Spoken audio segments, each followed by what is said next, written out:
Hello friends, this is Brajesh. आज मैं बात करने वाली हूँ एक ऐसे सामाजिक विषय पर जिसके बारे में आप अपने आसपास नजर दौड़ाएं तो बहुत से घर इस समस्या से ग्रसित हैं। समस्या क्या है? उनके बच्चों का वैवाहिक जीवन सही तरीके से नहीं चल पा रहा। तो आइए बात करते हैं इसी टॉपिक पर। टॉपिक को मैंने नाम दे रखा है आधुनिक श्रवण कुमार। जैसे जैसे मैं आपसे बात करूंगी आप समझ जाएंगे कुछ हाइलाइट्स के साथ, जैसा कि मैं हमेशा करती हूँ, कि ये टॉपिक आज के समय में कितना रेलेवेंट है। हमारे समाज में श्रवण कुमार कहलाना अपने माता पिता की सेवा करने वाला बेटा और एक ऐसा बेटा जिसको समाज में सभी बहुत इज्जत देते हैं। लेकिन गड़बड़ कहाँ हो जाती है कि उसका अपना ही वैवाहिक जीवन खतरे में पड़ जाता है। तो सबसे पहले कारण है मानसिकता। होता क्या है कि हम जब किसी भी रिश्ते को बनाते हैं, रिश्ते से हमारा मतलब यहाँ पर कोई भी युवक या युवती जब अपना लाइफ पार्टनर चुनते हैं तो उनकी मानसिकता को नहीं समझ पाते। मानसिकता में क्या क्या शामिल है? उनका एटीट्यूड, उनका बिहेवियर, उनका एक्शन और उनकी सक्सेस। उनका एटीट्यूड कैसा है ये समय के साथ ही समझ में आता है, और एटीट्यूड सही ना होना उनके रिश्ते में एक बड़ी समस्या खड़ी कर देता है। होता क्या है कि एक पारंपरिक माइंडसेट चला आ रहा है और हर बच्चा अपनी माँ को देखता है, उससे बहुत कुछ उसके सबकॉन्शियस माइंड में रहता है कि मेरी मम्मी ये करती है, मेरी मम्मी ऐसा ऐसे करती है। और ये मानसिकता जब वो अपनी पत्नी में देखना चाहता है, यही सारी चीजें जब वो अपनी माँ से कंपेयर करते हुए अपनी पत्नी में देखना चाहता है और वो उसे जब नहीं मिलती हैं, तो उसकी मानसिकता, उसका एटीट्यूड अपनी पत्नी के प्रति खराब होने लगता है, उसका बिहेवियर खराब होने लगता है, उसके एक्शंस अजीब हो जाते हैं।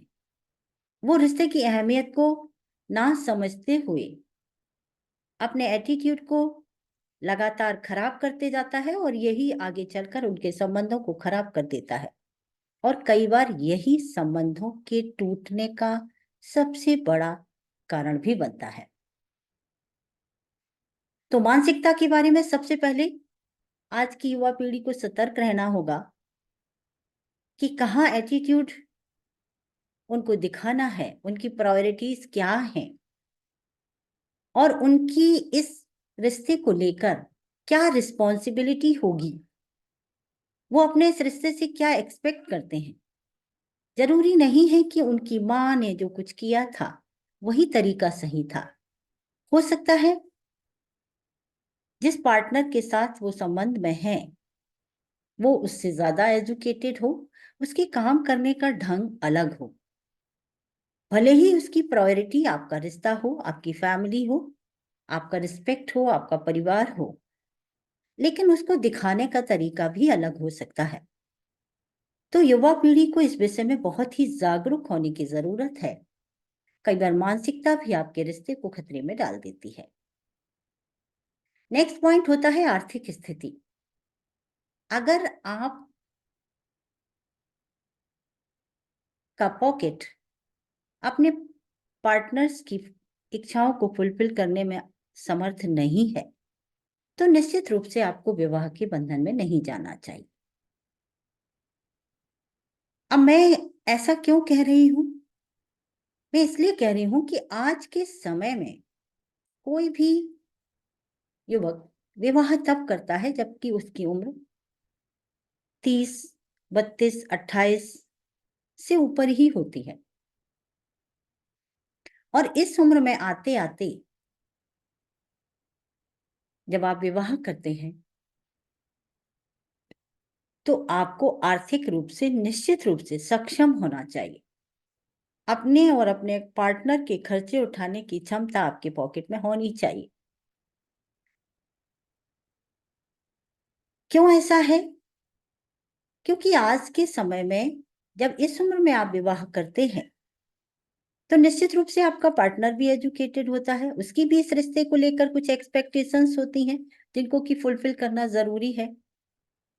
और इस सब के साथ ही साथ आपकी अर्निंग्स पर उसका भी हक है। आपके पास इंडिविजुअली आप कैपेबल हैं अपनी लाइफ चला सकने के लिए कि नहीं, ये समझना आपके लिए बहुत जरूरी है। तो किसी भी रिश्ते में तभी जाएं जब आपकी पॉकेट भी इसकी इजाजत देती हो, जब आपकी आर्थिक स्थिति आपकी खुद की और आपके पार्टनर के खर्चे उठाने की क्षमता रखती हो। व्यवहारिकता, ऐसे बहुत सारे बच्चे आपको देखने को मिल जाएंगे जो वेल एजुकेटेड हैं लेकिन उनको व्यवहारिकता का ज्ञान नहीं है। समाज में किस तरीके से सम्मान हासिल किया जा सकता है, किस चीज को लाइक किया जाता है, किसको डिसलाइक किया जाता है, इस सब के बारे में उनको कोई पता नहीं है। किताब के माध्यम से आपने डिग्री हासिल कर ली है, अच्छा कमाने भी लगे हैं, बट व्यवहारिकता में वो सब चीजें उतारना भी आपको आना चाहिए।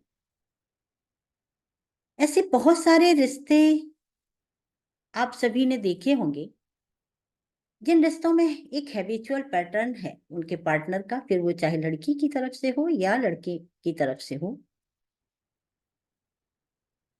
कि उनमें झगड़े होते हैं, वो अलग हो जाते हैं, वो वापस साथ आ जाते हैं। और कोई भी अपने रिश्ते को बहुत सीरियसली नहीं लेता। उनकी लाइकिंग्स और डिसलाइकिंग्स बिल्कुल अलग हैं। उनके परिवारों का रहन सहन, सोच बिल्कुल ही अलग है। जरूरी नहीं है कि आपका परिवार पारंपरिक है और दूसरा परिवार आधुनिक है तो सामंजस्य नहीं बिठाया जा सकता। बिल्कुल बैठाया जा सकता है। उसके लिए चाहिए क्या होगा? सही तरीका आपको अपनाना होगा और आपके परिवार को भी अपनाना होगा। अगर आप अपने पार्टनर की इज्जत करेंगे तो निश्चित रूप से आपको भी इज्जत हासिल होगी। व्यवहारिकता में बहुत सारी चीजें शामिल हैं, जैसे कि अपने पार्टनर के परिवारजनों का सम्मान करना, अपने पार्टनर का सम्मान करना और उसकी इच्छाओं को समझना, लाइकिंग्स और डिसलाइकिंग्स को समझना, उसको स्पेस देना, इमोशनली उसको सपोर्ट करना, उसकी स्ट्रेंथ बनना। और इसके बावजूद भी अगर आप दोनों के बीच में सामंजस्य नहीं हो पा रहा है तो आपको किसी काउंसलर से बात करनी चाहिए और समझना चाहिए कि गड़बड़ कहाँ पर है, तभी आप अपने रिश्ते को संभाल सकते हैं। कई बार होता क्या है कि आपका पालन पोषण जिस तरीके से हुआ है तो आप इस रिश्ते की प्रायोरिटीज को समझ ही नहीं पाते। आप दूसरों से राय लेते हैं, कई बार वो राय अपने परिवारजनों से लेते हैं और वो राय आपके रिश्ते को और खराब कर देती है। तो व्यवहारिकता में किस चीज पर आपको ध्यान देना चाहिए, किस पर नहीं, ये आपकी समझ जब तक विकसित नहीं है तब तक आप अपने रिश्ते को नहीं संभाल पाएंगे। सामाजिक दबाव, सामाजिक दबाव इस तरीके से काम करता है किसी रिश्ते को खराब करने के लिए कि कुछ लोग समझते हैं कि हमारा पार्टनर एक ट्रॉफी है। कोई लड़का एक बहुत अच्छी लड़की से विवाह कर लेता है और अपने दोस्तों में, अपने रिश्तेदारों को ये दिखाता है कि देखो हमारी पत्नी इतनी काबिल है, या उसके रिश्तेदार ये दिखाते हैं कि जो बहू लेकर आए हैं वो कितनी काबिल है। लेकिन एक मर्यादा में, एक सीमा में ये सब चीजें बहुत अच्छी होती हैं, लेकिन इसके बाद जब हकीकत में व्यवहारिक स्तर पर आपका रिश्ता आगे बढ़ता है समय के साथ, ये सब चीजें कमजोर हो जाती हैं। बाहर के लोगों को इससे ज्यादा मतलब नहीं है कि आपका पार्टनर किस खानदान को बिलोंग करता है, कितना एजुकेटेड है, कितना फाइनेंशियली स्ट्रांग है, कितना कैपेबल है। ये सब आपका पर्सनल मैटर है। तो रिश्तों में मर्यादा कहाँ समाप्त होती है, मर्यादा की क्या अहमियत है, ये आपको समझनी होगी। और आपके रिश्तेदारों को भी। कई बार क्या होता है कि कोई लड़की विवाह के बाद जब ससुराल जाती है तो उसकी मदर इन लॉ, उसकी सास या उसकी ननद या उसकी कोई और दूसरे रिश्तेदार उसके मामलात में इतना ज्यादा हस्तक्षेप करते हैं। उसके पर्स को चेक करना, उसकी अलमारी को चेक करना कि कहीं लड़की सिगरेट तो नहीं पीती, कहीं ड्रिंक तो नहीं करती, उसकी पर्सनल सामान को हाथ लगाना, उसके रूम में बिना वजह घुस जाना और उसकी पर्सनल चीजों की जानकारी हासिल करना और उसको रिश्तेदारों में बोलना, पड़ोसियों को ज्यादा अहमियत देना और अपनी बहू के बारे में जो समझ में आता है थोड़े ही समय में उसको डिस्कस करना। आप उसको समय दीजिए, स्पेस दीजिए। हो सकता है कि जितना अच्छा रिश्ता आपने सोचा हो वो उससे ज्यादा अच्छी हो या वो लड़का उससे ज्यादा अच्छा हो। ये दोनों ही पर लागू होता है। तो अपने पार्टनर को किस तरीके से अपने परिवारजनों से स्पेस दिलाना है ताकि वो समय के साथ अपने आप को प्रूव कर सके। ठीक है, आप उसकी आदतों के बारे में जल्द से जल्द जानना चाहते हैं, लेकिन ये तरीका आपका गलत है। उसको स्पेस देते हुए ही आपको इस बारे में समझना होगा। बहुत सारे लोगों को मैंने देखा है कि अपने पड़ोसियों से, अपने रिश्तेदारों से अपने बेटे के पार्टनर की बुराई करते हैं और बेटे के पार्टनर को इस तरीके से ट्रीट करते हैं कि बेटा अगर, और इसमें भी अगर फाइनेंशियली बेटा कम कमाता है, आपके घर में रहता है, आपके दिए घर में रहता है, तो फिर तो पेरेंट्स अपना अधिकार समझने लगते हैं कि वो कुछ भी बोल सकते हैं आपके पार्टनर को। कोई स्पेस देना उनको पसंद नहीं आता है और ये सारी चीजें आपके रिश्ते को निश्चित तौर पे खराब कर देती हैं। अंत में ये कहूंगी मैं कि बहुत सारे बच्चे इस समस्या से जूझ रहे हैं। हर दूसरा चौथा घर आप देखिए कि उनके बच्चे के वैवाहिक जीवन में समस्या है और कई बार ये समस्या उनको सुसाइड की तरफ ले जाती है, लेकिन ये समाधान नहीं है। हमें इस सब में क्या करना होगा कि हमारे सोच के स्तर का दायरा, सोच के स्तर को बदलना होगा, सोच का दायरा बड़ा करना होगा। और अगर आपके वैवाहिक जीवन में प्रॉब्लम आ रही है तो आपको अपने माता पिता से बात करनी चाहिए, क्योंकि जिस उम्र में आपने विवाह किया है निश्चित तौर पे आपके माता पिता भी ये सोचेंगे कि आपका घर बसना ज्यादा आवश्यक है, फिर वो चाहे साथ रहकर बसे या अलग रहकर बसे। आप अपने पार्टनर को समझने के लिए समय दीजिए, अपने माता पिता से बात कीजिए और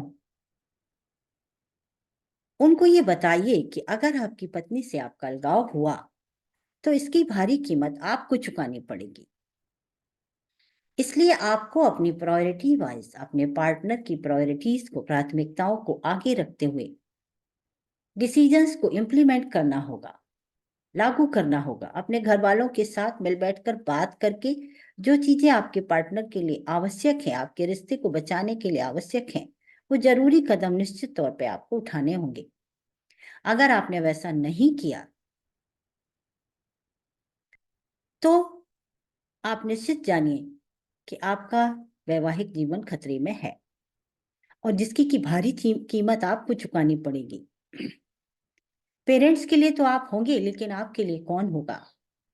क्योंकि इस उम्र में रिश्ता टूटना और उसके बाद वापस कोई दूसरा पार्टनर आपको मिलना और उसके साथ आपका वैवाहिक जीवन सही तरीके से चलना एक असंभव प्रक्रिया है। तो श्रवण कुमार बनकर भारी कीमत चुकाने से अच्छा है कि आप अपनी प्राथमिकताएं तय करके ही विवाह करें। अगर आप पार्टनर को इज्जत देंगी, पार्टनर के परिवार को इज्जत देंगी, सबसे बड़ी बात इस रिश्ते को इज्जत देंगी, और आप ये बात अपने पेरेंट्स को भी क्लियर कट कन्वे कर पाएंगे कि मुझे अपने रिश्ते की इज्जत करनी है। आप लोगों के साथ साथ मेरे लिए ये रिश्ता भी बहुत अहम है, और अगर मैं ऐसा नहीं कर सका तो मेरे लिए भारी परेशानी खड़ी हो जाएगी। और निश्चित तौर पे मैं समझती हूँ कि आपके माँ बाप भी आपके इस बात को समझेंगे। तो तनाव में आने के बजाय हर एक माता पिता को चाहिए कि वो बच्चे के घर को बसाने के लिए सहयोग करें, उसको और उसके पार्टनर की जरूरत को समझें कि कहाँ पर गड़बड़ है। हो सके तो आप भी थोड़ा उनको स्पेस दें, उनको इज्जत दें, उनको अपना समय दें और उनकी प्राथमिकताओं को समझें। हो सकता है कि वो सही हो और आपके आपका बेटा वाकई में आपका श्रवण कुमार हो, ये बहुत अच्छी बात है। लेकिन किस हद तक आप अपने बेटे को श्रवण कुमार की भूमिका में देखना चाहते हैं? क्या उसके वैवाहिक जीवन को दांव पर लगाकर उसका श्रवण कुमार होना अच्छा है, या एक सामान्य बेटा बहू जो कि खुशहाल जिंदगी जिए और आपको भी हंसते खेलते दिखाई दें, ये आपकी प्राथमिकता होनी चाहिए? तो ऐसे बहुत से घर जो टूट रहे हैं, उनका सबसे बड़ा कारण यही है कि वो अपने पार्टनर को इज्जत नहीं देते, और वहीं से छोटी छोटी लड़ाइयाँ, छोटे छोटे झगड़े शुरू हो जाते हैं, और जो रिश्ते में अलगाव के साथ समाप्त होते हैं, और कई बार ये किसी बच्चे की जिंदगी पर आन पड़ती है। तो हमें सबको समझना होगा कि हमें आधुनिक श्रवण कुमार बनने की बजाय एक सामंजस्य भरी राह पकड़नी होगी जो दोनों ही रिश्तों को खुशहाल कर सके, माँ बाप को खुशहाली दे सके और बच्चों को भी खुशहाल बनाए। Thank you very much. मैं ब्रजेश मिश्रा आपसे बात कर रही थी। मिलती हूँ मैं अगले वीडियो में। Thank you very much.